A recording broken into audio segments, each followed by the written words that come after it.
Bismillahirrahmanirrahim. Alhamdulillahi Rabbil Alamin. Wassalatu wassalamu ala ashrafil anbiya'i wal mursalin. Nabiyuna Muhammadin wa ala alihi wa sahbihi ajma'in. Assalamualaikum warahmatullahi wabarakatuh.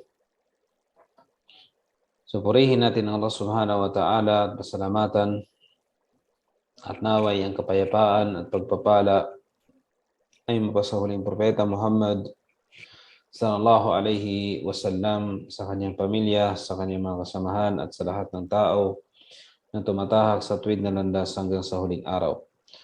Okay, inshallah ay pagpatuloy natin yung hadith natin na tinalakay nung nakaraan, ang hadith number 23 mula sa hadith ni Abi Malik Al-Haris bin Asim Al-Ash'ari radiyallahu anhu. So, dito na tayo, huminto na tayo sa sinabi ni Sheikh rahimahullah na dhikr o pag-alala sa Allah subhanahu wa ta'ala. Sinabi niya, subhanallah walhamdulillah. Dito na tayo huminto sa paliwanag, ipapaliwanag natin itong ibig sabihin ng subhanallah walhamdulillah. Ito ay lagi nating naririnig, ang subhanallah.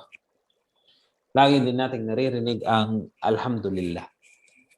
So itong dalawang ito sa hadith na banggit ni Propeta Muhammad sallallahu alaihi wasallam ng isang beses, sabi niya, was subhanallah walhamdulillah. Pinagsama niya itong dalawang dhikr na ito o pag-alala sa Allah subhanahu wa ta'ala. Sabi ni Sheikh, ang subhanallah at saka walhamdulillah fiha nafyun wa ithbat.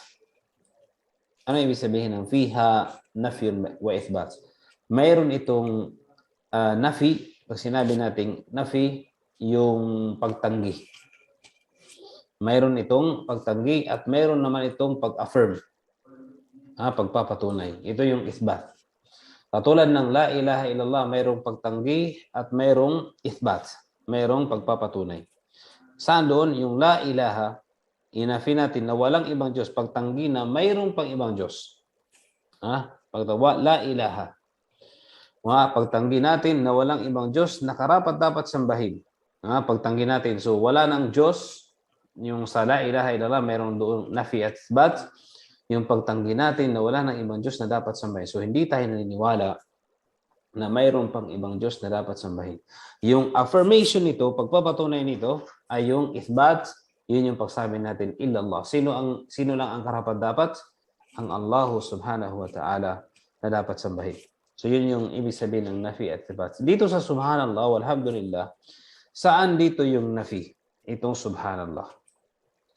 Ang nafi fi qawlihi subhanallah, so yung saan dito yung nafi sa pagsabi natin o yung pagtanggi sa sinabi nating subhanallah, ay itinanggi natin dito ay tanzihan lillahi azza wa jal ang kulli ma la yaliku bihi. So ibig sabihin, pag sinabi nating subhanallah, tinanggi natin sa karapatan o sa Allah subhanahu wa ta'ala ang mga bagay o anumang katangian, anumang bagay na hindi nararapat sa Kanya. Tinanggi natin. Yung pag sinabi natin subhanallah, yung mga hindi karapat-dapat sa Allah subhanahu wa ta'ala, tinanggi natin. Halimbawa, ang pagtulog, hindi ito karapat-dapat sa Allah. Ang pagkamatay, hindi ito karapat-dapat sa Allah. Ang pagkain, pangangailangan, ito ay hindi karapat-dapat. So itinanggi natin ang hindi niya katangian. So ito yung ibig sabihin. Pag sinabi natin subhanallah, itinanggi natin yung mga bagay na hindi nararapat sa Panginoon, sa Allah subhanahu wa ta'ala. So kaya naintindihan natin ang ibig sabihin ng subhanallah. Pag sinabi mong subhanallah, tatatak sa isipan mo na itinanggi mo ang mga bagay na hindi karapat-dapat sa Allah subhanahu wa ta'ala. Katulad halimbawa lang isang taong o babaeng chaste. Pag sinabi ng chaste, pure siya. Malinis siyang babae. So itinanggi natin sa malinis na babae na ito yung yung hindi pwede sa kanya na siya ay papasok o gagawa ng pangangalunya. For example lang. Yun ang ibig sabihin ng para maipalapit natin ang kahulugan, ibig sabihin, yung bagay na hindi nararapat sa Kanya ay hindi natin pwedeng ilagay sa Kanya. Kung sabihin natin kung ito ay ano natin sa nilikha, sa tao, yung bagay, yung halimbawa isang mabuti at malinis na babae, hindi natin pwedeng ilagay sa kanya yung katangian ng hindi pagiging malinis. Yun po ang ibig sabihin doon. Katulad halimbawa, yun na yun, sapat na yun na halimbawa. So yun ang sabi ni Sheikh dito, na ang pag-alis natin, pag sinabi natin subhanallah, inalis natin yung mga bagay na hindi nararapat sa Allah subhanahu wa ta'ala, sa kanyang mga katangian. Walladhi yunazzihu Allah ta'ala anhu thalathata asya. So ang sabi ni Sheikh dito, ang ating itinanggi at ating inalis sa hindi nararapat sa kanya sa Allah subhanahu wa ta'ala ay tatlong bagay. Una-una, dapat itanggi natin ang Allah subhanahu wa ta'ala ay mayroong sifatun naqs. Itanggi natin, ano yung ibig sabihin ng sifatun naqs? Yung katangian niya ay may kakulangan. So ito ay itanggi natin. Dahil ang Allah is perfect. Ang Allah subhanahu wa ta'ala is perfect. Kaya hindi natin pwedeng sabihin, فَلَا يُمْكِنْ أَنْ يَتَّصِفَ بِصِفَةٍ نَقْصٍ. Kaya sasabihin natin at ating isa puso na Allah subhanahu wa ta'ala kailanman hindi magtataglay ng katangian ng may kakulangan. Katulad halimbawa ng kamatayan. Ang kamatayan, kakulangan. Pagpapahinga. Ang pagpapahinga ay kakulangan. So hindi ito pwede sa Allah subhanahu wa ta'ala. So itanggi natin ang mga katangian ng may kakulangan. Katulad natin, tayo ay mayroong knowledge, pero complete ang ating knowledge, perfect ang ating knowledge? No. Sa Allah subhanahu wa ta'ala is perfect. So itanggi natin dito ang mga bagay o mga katangian na hindi nararapat sa Kanya, katulad ng katangian ng kakulangan. Katangian, hindi pwede sa katangian ng Allah ang kakulangan o pagkaroon ng kakulangan. Pangalawa, itanggi rin natin sa Allah subhanahu wa ta'ala an naqsu fi kamalihi fa kamaluhu la yumkin an yakuna fihi naqs. So ano ibig sabihin nito? An naqsu fi kamalihi. So yung halimbawa, sabi natin, yung kakumpletuhan, yung pagiging perfect ng Allah subhanahu wa ta'ala, hindi natin pwedeng sabihin hindi siya perfect. Halimbawa, ang knowledge ng Allah subhanahu wa ta'ala, perfect. So hindi natin pwedeng sabihin hindi siya perfect sa kanyang knowledge. Ang paningin ng Allah subhanahu wa ta'ala ay perfect, hindi natin pwedeng sabihin na hindi siya perfect ang kanyang paningin. So hindi pwede. فَكَمَالُهُ لَا يُمْكِنْ أَنْ يَكُونَ فِيهِ نَقْصٍ. So ang katangian ng Allah na perfection ay kailanman hindi magkaroon ng kakulangan.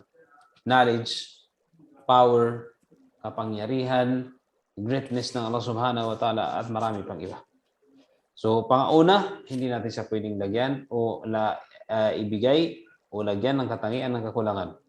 Kaya nga, hindi pwede sa atin na tawagin ang Allah na Ama. Hindi pwede. Katulad ng iba, sabi nila ang Ama at ang Allah ay isa lang daw. No. Dahil ang Allah walang anak, ang Ama ay meron silang paniniwala nila na mayroong anak ito at yun ay si Jesus. At ito ay hindi pwede sa atin.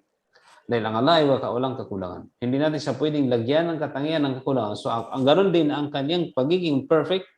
Perfect siya sa kanyang kaalaman, sa kanyang paningin, sa kanyang pandinig. So hindi natin pwedeng tanggalan yun ng kakulangan.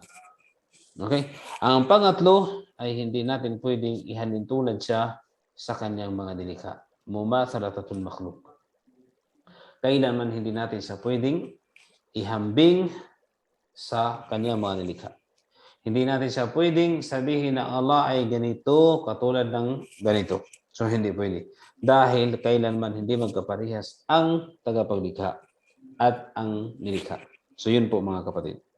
Anong patunay natin ng Allah subhanahu wa ta'ala ay walang kakulangan? Sabi ng Allah subhanahu wa ta'ala, وَتَوَكَّلْ عَلَى الْحَيِّ الَّذِي لَا يَمُوتُ.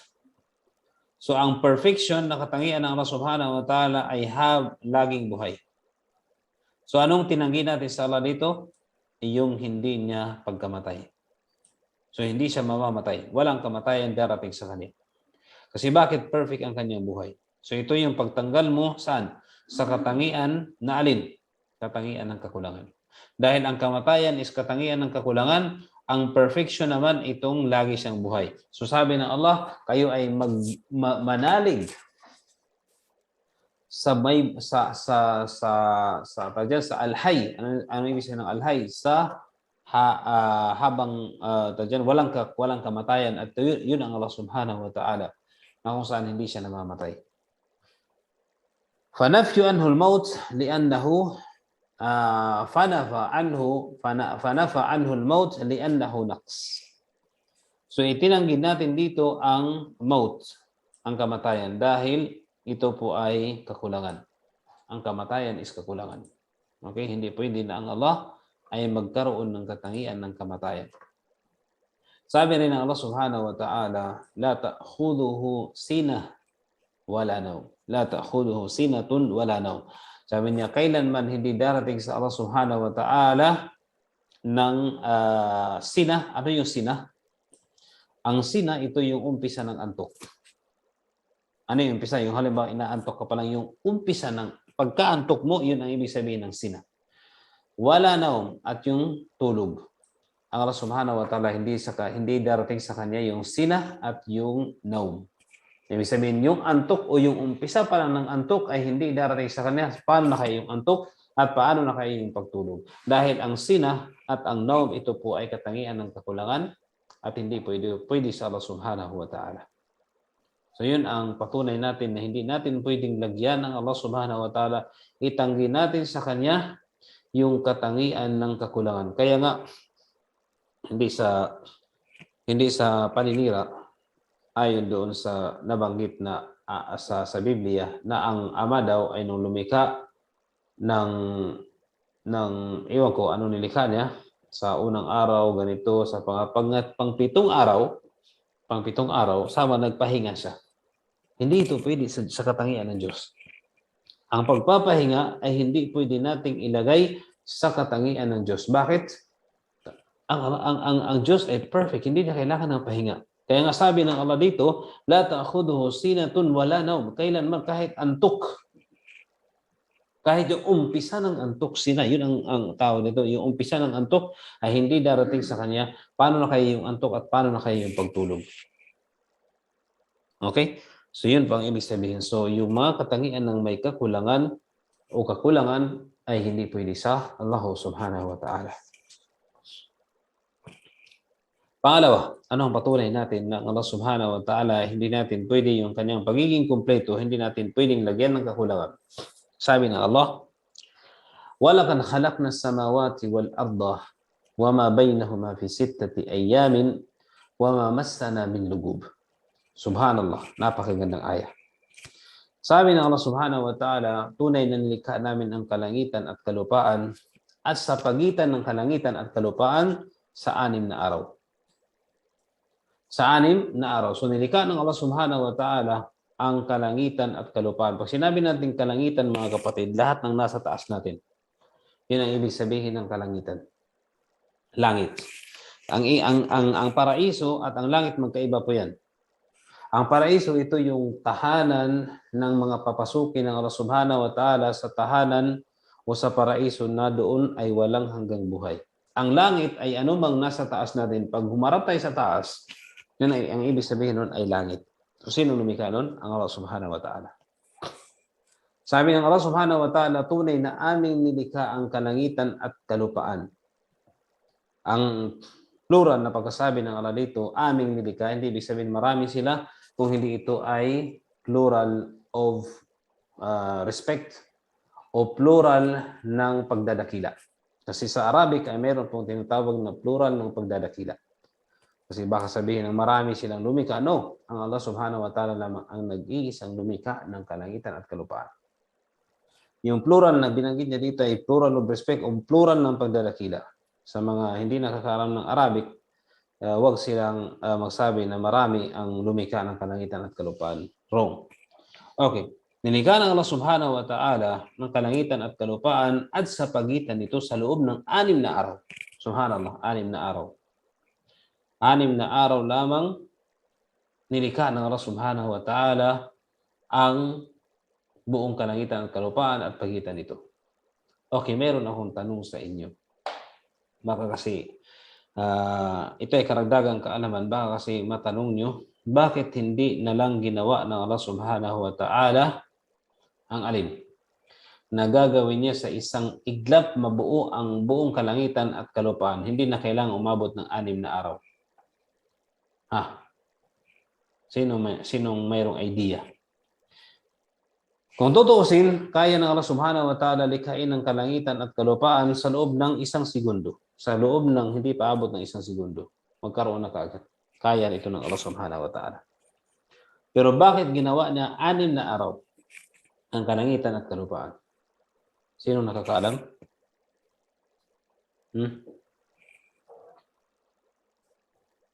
Walang nakakaalam?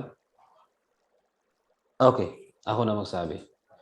Upang ipakita sa atin na ang lahat ng bagay ay mayroong sukat. Ang lahat ng bagay ay dumaan sa proseso.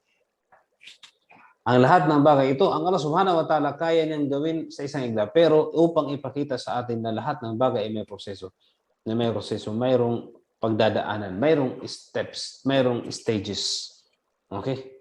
Para yun ang ano. Kasi hindi naman pwede, hindi pwede na kung saan ipapakita ng Allah subhanahu wa ta'ala, walang sukatan ang bawat ano. Halimbawa, pagkapanganak sa atin, nagiging malaking tao na kagad tayo. Pwede ganoon. So dadaan ito saan? Sa stages upang ipakita natin na may sukat ang buong ano, may sukat, mayroong hangganan, mayroong umpisa, mayroong tawag dyan, limitasyon ang bawat nilikha niya. Katulad ito. So ipinakita ng Allah subhanahu wa ta'ala sa atin na ang lahat ng bagay ay may proseso, mayroong stages, mayroong sukatan at marami pang iba. Balik tayo. So nilikha ng Allah subhanahu wa ta'ala ang kalangitan at kalupaan sa loob ng 6 na araw, wa ma massana min lugub. So ang pagka-create niya ito ay perfection. Okay? Tapos sinabi niya nung nilikha niya, tingnan mo ang pagkakaiba mga kapatid. Tandaan niyo itong aya na ito. Ito yung pangontra, hindi ang pangontra. Kung hindi ito yung rebat natin. Doon sa mga nagsasabi nung likha ng Ama ang kalangitan at kalupaan, sinabi din doon sa kanila nung likha ng Diyos ng Ama ang kalangitan at kalupaan sa loob ng 6 na araw, pang 7 araw, nagpahinga siya. Ito yung hindi pwede sa Allah. Tingnan mo ang pagkakaiba sa sinabi ng Allah. Nilikha namin ang kalangitan at kalupaan sa loob ng 6 na araw at kailanman wama massana min lugub. At kailanman hindi dumating sa akin. Okay? Dumating sa akin ang lugub. Ano ibig sabihin ng lugub? Ang ibig sabihin ng lugub ay yung katiting na pagod. Allahu Akbar. Kahit katiting na pagod, walang dumapo sa Allah subhanahu wa ta'ala nung nilikha niya ang kalangitan at kalupaan sa loob ng 6 na araw. Ibig sabihin perfect, wala siyang kapaguran. Wala siyang, hindi niya kailangan magpahinga. Yun ang subhanallah, yun ang perfect na Panginoon mga kapatid. Kaya kapag i-compare natin, hindi sa pagkukumpara, hindi natin ma-compare ang salita ng Allah sa salita ng tao. Pero tingnan mo, sabi ng Allah, siya mismo nagsabi nito, nilikha namin ang kalangitan at kalupaan sa loob ng 6 na araw at kailanman hindi kami dinatnan o hindi dumating sa akin ang kahit katiting na pagod, lugub. Okay? Ito ay sa Surah Qaf, verse 38. فَخَلْقُ هَذِهِ الْمَخْلُوقَةِ الْعَظِيمَةِ tingnan mo, sabi niya siya. فَخَلْقُ هَذِهِ الْمَخْلُوقَاتِ الْعَظِيمَةِ قَدْ يُوهِمُ أَنْ يَكُونَ بَعْضُهَا نَقْص أي تعب وإعياء فقال وما مسنا من لغوب. Tingnan mo. Dito, kung huminto ang Allah subhanahu wa ta'ala, sabi niya, nung nilikha niya ang kalangitan, ang napakadakilang kalangitan at kalupaan, okay? Ibig sabihin, magkaroon tayo ng paghihinala na maaring pagkatapos ng likhain ng kalangitan at kalupaan ay darating sa kanya ang pagod at kailangan niya magpahinga. Kaya dinugtungan ng Allah subhanahu wa ta'ala nung nilikha niya ang langit, ang kalangitan at kalupaan, sinabi niya kaagad after ng aya na ito, verse na ito, na hindi ako dinatnan ng anumang titing na pagod. So ito ibig sabihin, complete o perfect ang Allah subhanahu wa ta'ala sa kanyang katangian, tinanggal niya kaagad ang paghihinala na baka tayo ay maghinala na after niyang likhain ng kalangitan at kalupaan, nagkaroon ng pagod o napagod ang Diyos. So ito ay paniniwala ng mga hindi Muslim. Na nagpahinga ang Diyos, hindi natin alam kung ano ang nangyari pagkatapos doon. Pero ang Allah, sinabi niya malinaw. Pangatlo, na ang katangian ng Allah subhanahu wa ta'ala o ang Allah subhanahu wa ta'ala ay hindi kaparehas ng nilikha niya. Ang Allah subhanahu wa ta'ala ay hindi kaparehas ng nilikha niya. Sabi ng Allah, "Laysa kamithlihi shay' wa huwa as-sami'ul basir." Walang katulad ang Allah subhanahu wa ta'ala na anumang bagay. Walang katulad ang Allah subhanahu wa ta'ala ng anumang bagay. Wa huwa as-sami'ul basir. Tunay na siya ang as-sami' al-basir. Tunay na siya ang pinaka-nakakarinig at pinaka-nakakakita. So, ibig sabihin, ni sino ay hindi pwede nating ikumpara sa Allah subhanahu wa ta'ala. O hindi natin pwedeng ikumpara o ikalintulad ang Allah sa kanyang nilikha. Kasi bakit? Wala siyang katulad. Wa huwa as-sami'ul basir.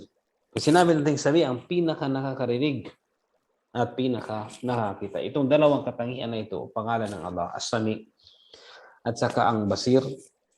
Inshallah kapag mabigyan ako ng taufik ng Allah, tatalakayin natin yung mga katangian o pangalan ng Allah subhanahu wa ta'ala na binanggit niya. Ipapaliwanag natin yun. Kukuha tayo ng isang aklat upang ipaliwanag natin yun kung para makilala natin ng lubusan ang ating tagapaglikha, ang ating Diyos na sinasamba.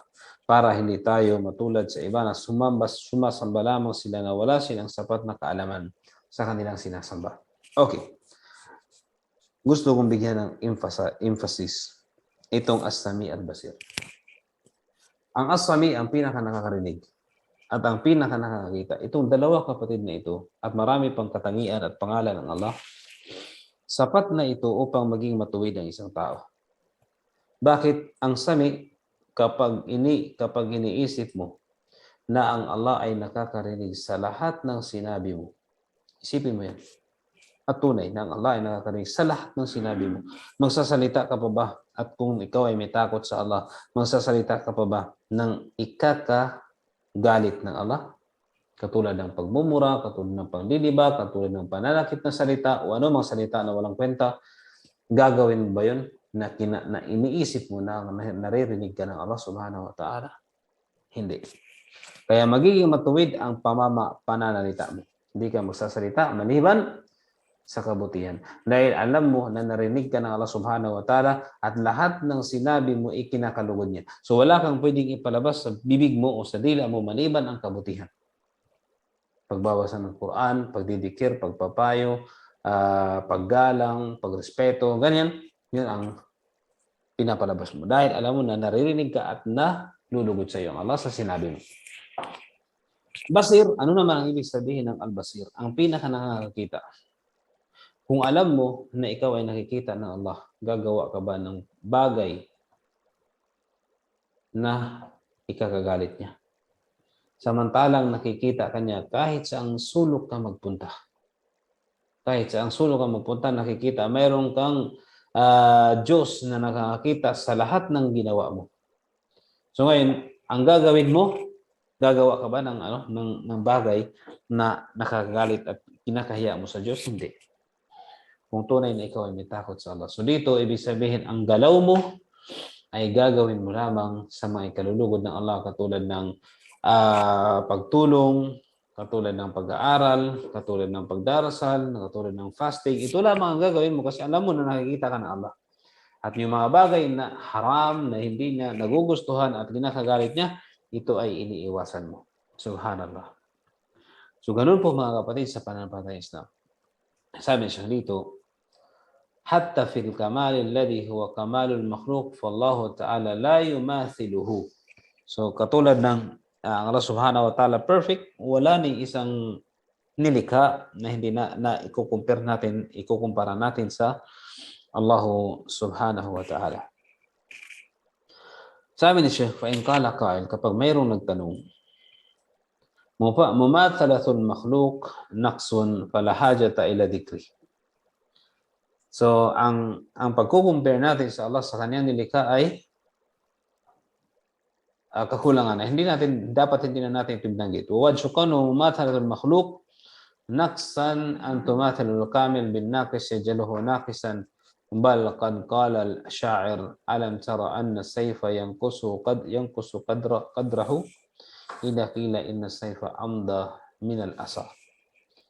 So baka mayroong ito ay tawag dyan pag-intindi, pag-unawa natin.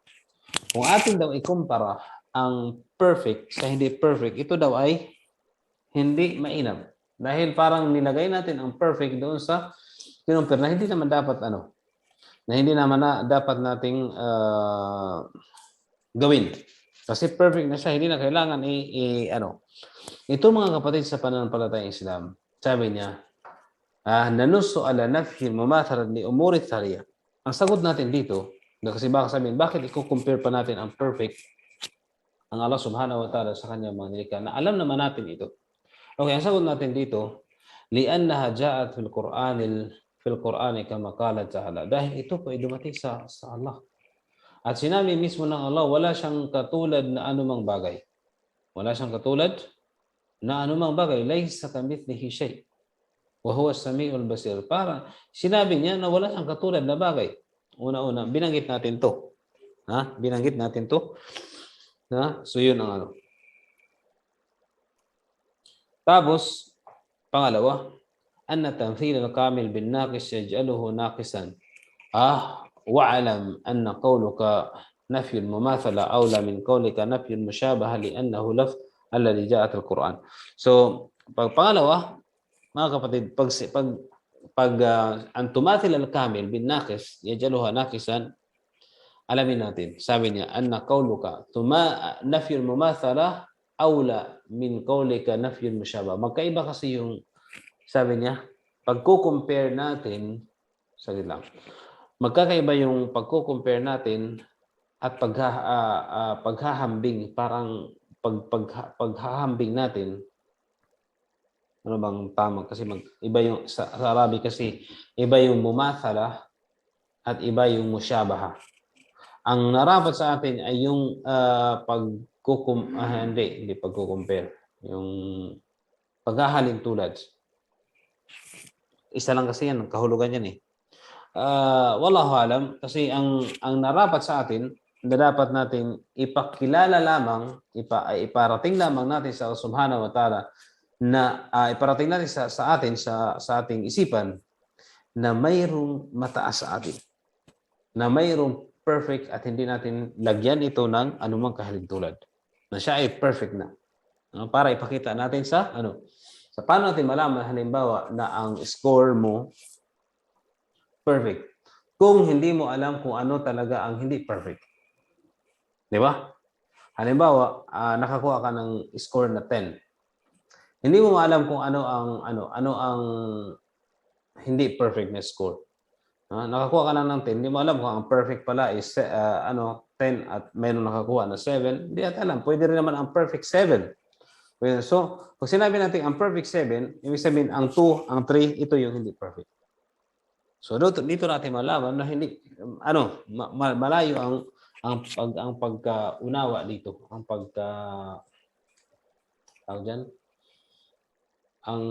pag-compare natin o paghahalin tulad natin. Pero anyway, inshallah yun ay kung mayroon lamang nagsabi. Okay, next. Walhamdulillah. So nakuha natin yung ibig sabihin ng subhanallah, na ang subhanallah ay ang pagtanggi natin sa lahat ng mga hindi pwede sa Allah subhanahu wa ta'ala, mula sa kakulangan, mula sa pagkukumpara, mula sa pagtanggal sa mga perpektong katangian niya. Okay, pumunta tayo sa alhamdulillah. Alhamdulillah yakunu ala sifatin kamal. Pag sinabi natin alhamdulillah, ito po ay tumutukoy lamang sa perfect na katangian ng Allah. فالحمد هو وصف المحمود بالكمال مع المحبة والتعظيم. Ano ibig sabihin ng alhamdu? Kapag nagsabi tayo, alhamdulillahi rabbil alamin, marami dyan nagsasabi o naririnig nila o nababasa nila ang alhamdulillah.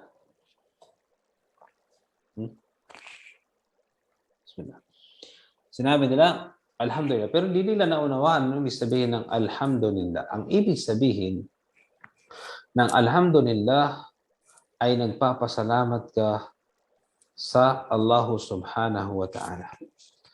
Wasful mahmud bil kamal. Na kung saan pinapasalamatan mo ang pinaka-perfect na dapat pasalamatan.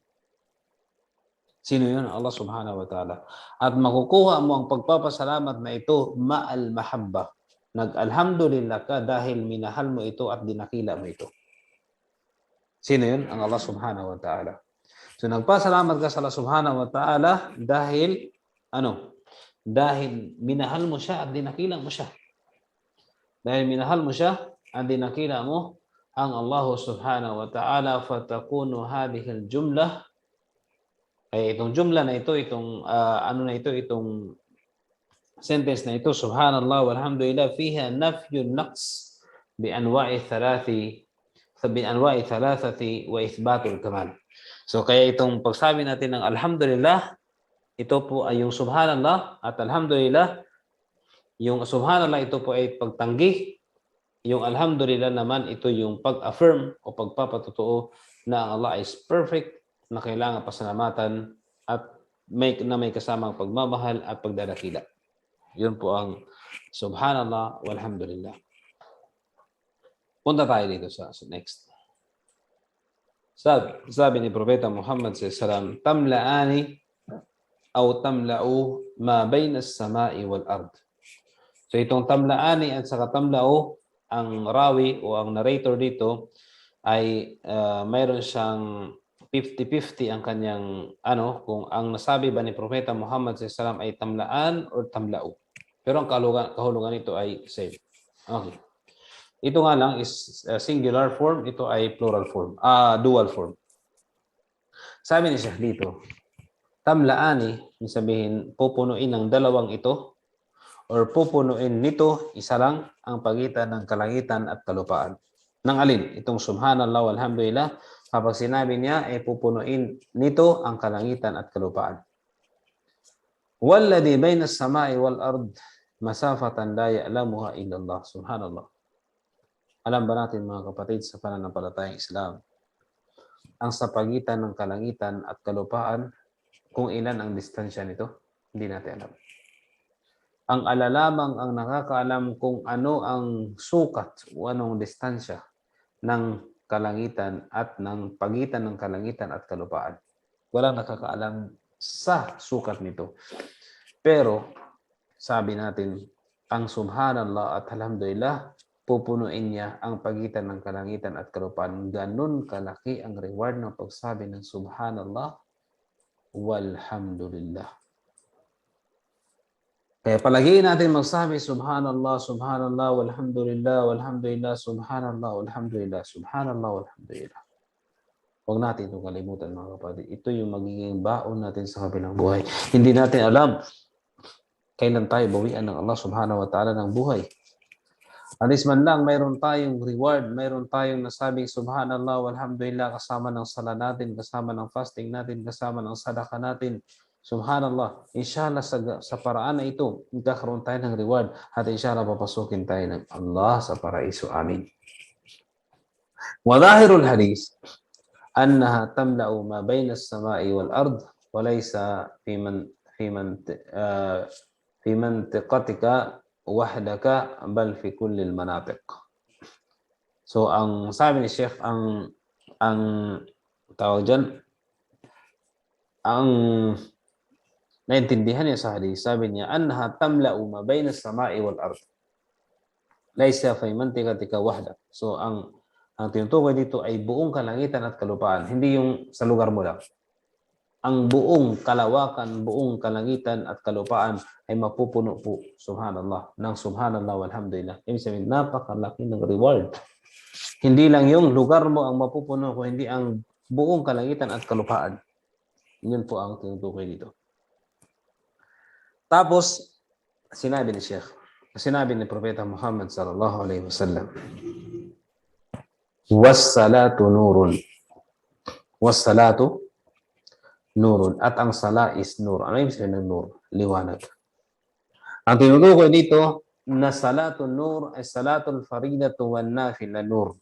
Ang sala, obligadong sala, yung 5 beses na sala, at yung mga voluntary na sala, ang tawag dito ay nur. Ay ibig sabihin, ito po ay nur. Yung sala ng 5 beses na pagdarasal sa maghapon, at saka yung nafila, yung mga voluntary na dasal, ito po ay nur. Ano ibig sabihin? Ito po ay liwanag. Liwanag fil qalbi, nurun fil qalb, wa nurun fil wajh, wa nurun fil qabr, wa nurun fil hashr, lianna al-hadith mutlaq, wa jarrib wa tajid. Subhanallah. Sinabi ni Sheikh, ang sala na ito, ang 5 beses na pagdarasal, ang 5 beses na pagdarasal at mga voluntary pagdarasal, katulad ng mga natalakay natin, yung sala ng after ng tawag dyan, after ng prayer, mga voluntary 5 times a day, tapos meron pa tayong tahajjud, mga sala na nakuha natin. Sabi ni Sheikh dito, ito po ay liwanag. Ang 5 beses na pagdarasal at mga voluntary na dasal, ito po ay liwanag sa ating puso. Allahu Akbar. Liwanag sa ating puso, liwanag sa ating mukha. Makikita mo yung taong nagdadasal palagi, mayroon po siyang liwanag sa kanyang mukha. Mayroon po siyang liwanag sa kanyang mukha. Ito mga kapatid, wallahi, ito po ay totoo. Na ang taong laging nagdarasal ay mayroon po siyang liwanag sa mukha. Wa nurun fil qabr, at mayroon din po siyang liwanag sa kanyang libingan. Subhanallah, ang libingan natin mga kapatid. Kapag nilibing tayo at namatay tayo, pagdating ng panahon na tayo mamatay, ililibing tayo sa lupa, sa ilalim ng lupa. Mayroon bang liwanag doon? Wala. Madilim, mag-isa, wala kang kasama. Subhanallah, pero buhay ka. Buhay sa libingan. Hindi nga natin kaya na tayo ay kulungin, samantalang maliwanag, may kasama tayo minsan sa kulungan, pero parang hindi natin kaya yun. Paano na kaya kapag ikaw ay nakalibing, mag-isa? Sa libingan mo, wala kang kasama, madilim, at di natin alam kung ano ang nasa loob ng libingan ng mga pangyayari, maliban sa sinabi ng Allah at Propeta. Pero itong isang paraan na ito, para magkaroon ng liwanag ang ating libingan, sa loob ng libingan natin, ang sala. Magsala tayo mga kapatid. Meron tayong libingan, kahit pa ang libingan na ito ay nasa ilalim ng lupa, inshallah magkaroon ito ng liwanag dahil sa ating dasal. Wa nurun fil hashr, at ang liwanag na ito kapag tayo ay nagsala, doon sa Yawmul Qiyamah, sa araw ng paghukom, pag inipon na tayo, ito po ay magliliwanag din po tayo. Magliliwanag po tayo, lianna al-hadith mutlaq. Dahil sabi ni Propeta Muhammad SAW, dahil sinabi niya na ang sala, nur, ibig sabihin sa lahat ng bagay. Nur sa sarili mo, sa puso mo, sa mukha mo, sa libingan mo, sa araw ng paghukom, hanggang ikaw ay makapasok sa paraiso. Kaya sinabi ni Sheikh, subukan natin mga kapatid, huwag natin pabayaan ang sala.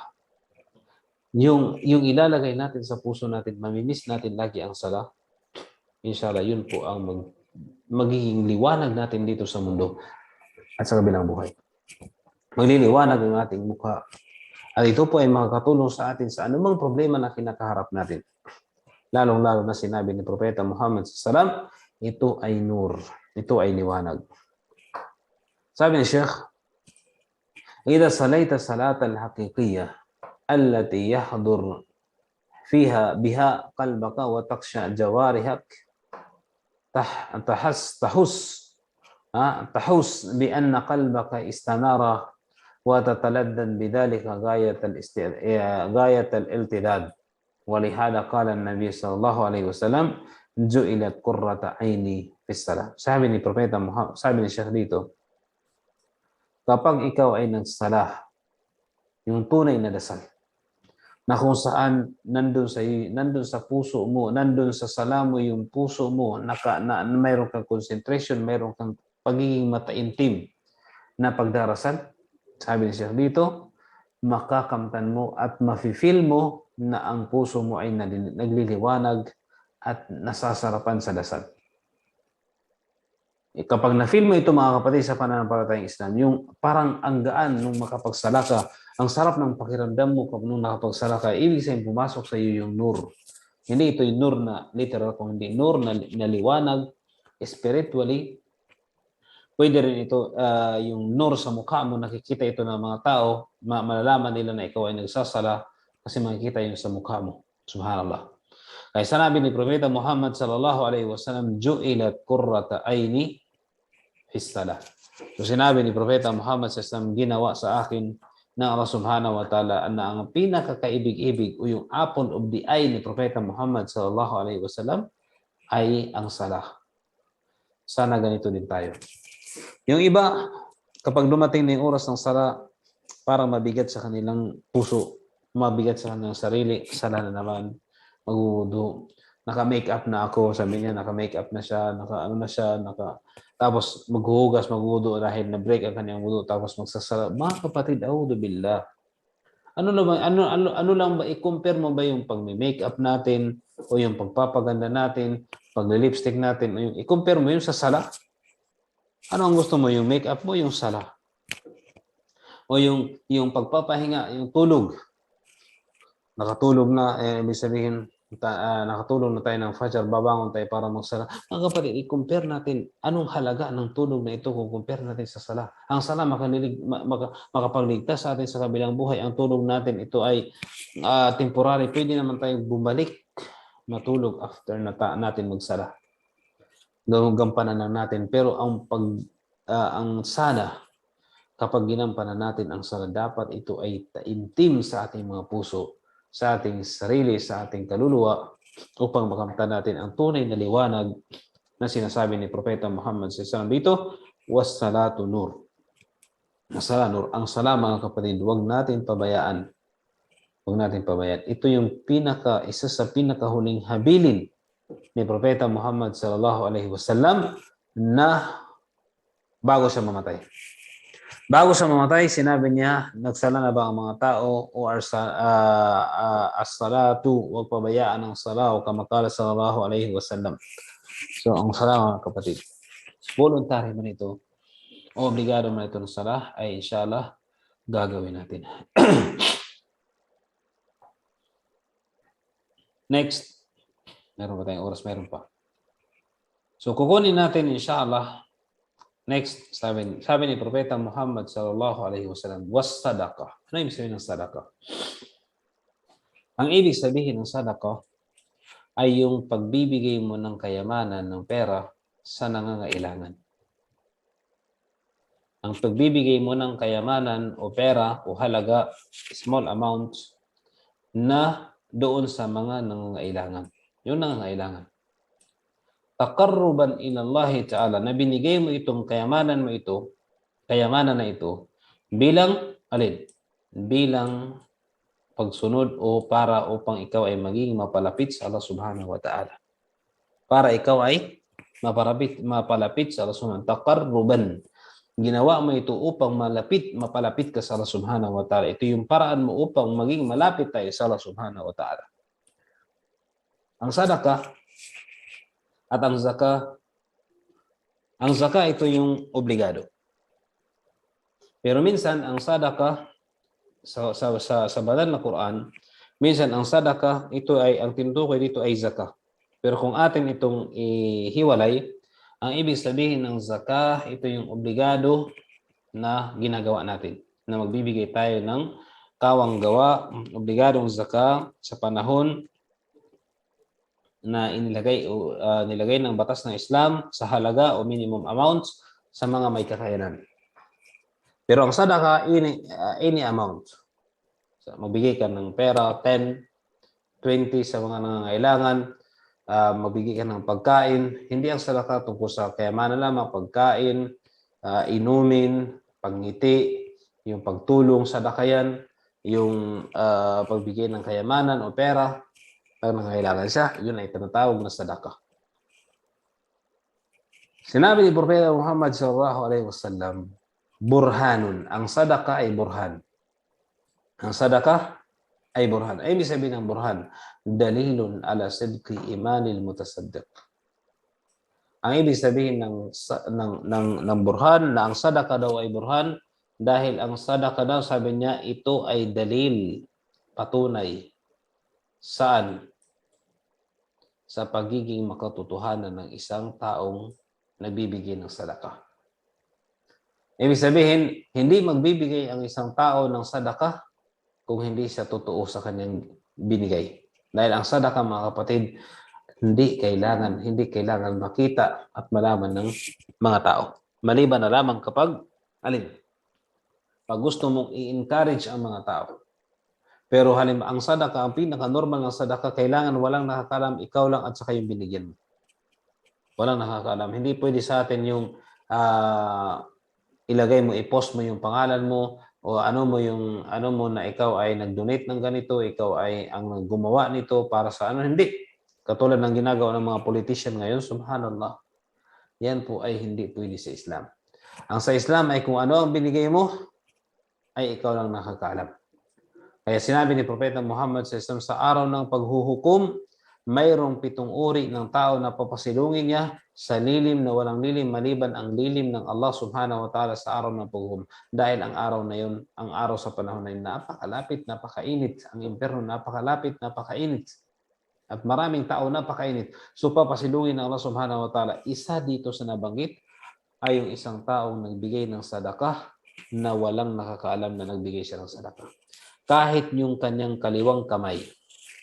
Ibig sabihin, extreme, parang metaphorical, na dahil sa sobrang pag-iingat niya na walang makakaalam sa pagbigay niya ng sadaqah, kahit sabi ni Propeta Muhammad, kahit yung kaliwang kamay niya, hindi alam kung ano ang pinalabas o binigay ng kanyang kanang kamay. Kung magkano, anong halaga, sino ang binigyan, ibig sabihin, sekreto. Sabi nito, wajhu dhalik anna al-mal mahbub lin-nas. Bakit ang sadaqah ay pagpapatunay sa paniniwala o pananampalataya ng isang taong nagbigay nito, ng mutasaddiq? Dahil ang kayamanan, mga kapatid, ito po ay mahbub lin-nufus. Sabihin, ito po ay parang gustong-gusto ng tao. Sino bang ayaw ng kayamanan, ayaw ng pera? Wala naman siguro. Pero sabi niya, wala yubdil mahbub illa fi talabin ma huwa ahab. So dahil ang kayamanan ng pera, ito ay mahalaga sa atin at minamahal natin at gustong-gusto natin, hindi natin ito ibigay. Yung mahal natin, hindi natin ibigay maliban na lamang kapag naisi natin at gusto natin makamtan ang mas mahal pa natin. Ano yun? Ang lugod ng Allah subhanahu wa ta'ala. Ang reward ng Allah subhanahu wa ta'ala. Mas gusto natin yun kaysa kayamanan. Okay? Wahada yadullo, kaya dito sinabi ni Sheikh, ito ay magpapatunay ng pagiging iman, ang pagiging wahada yadullo ala imanil mutasaddiq. Ito po ay magpapatunay ng pagkaroon ng iman ng isang taong nagbibigay ng sadaqah. Walihada samma an-nabiy sallallahu alaihi wasallam as-sadaqa burhan. Kaya tinawag ni Propeta Muhammad sallallahu alaihi wasallam na ang sadaqah ay burhan. Ano yung burhan? Patunay sa pagiging totoo ng isang taong nagbibigay ng sadaqah. So yun po, mga kapatid, sa pananampalatayang Islam, ang ating topic sa ngayon. Subhanallah, nakalimutan kong i-record. Allahu Akbar. So, ganun pa man, walang problema. Kung sino lang ang nabiyayaan makapag-attend, ay sila lang, inshallah. Kung may panahon ako, ma-record ko ulit, magtalakay ko ulit ito, inshallah. So, sino po ang may tanong? Barakallahu fikum. Sino may tanong? Diyan lang muna tayo, inshallah.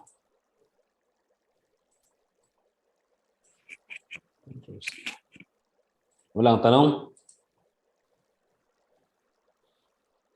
Kalimutan kong i-record to, subhanallah. Kung walang tanong ay nandiyan na po ang attendance natin, inshallah. Ay, naka-record pala. Subhanallah. Akala ko hindi naka-record. Naka-record pala. So, okay, inshallah. Alhamdulillah. Akala ko hindi na-record. Na-record pala. Okay, sino may tanong? Walang tanong?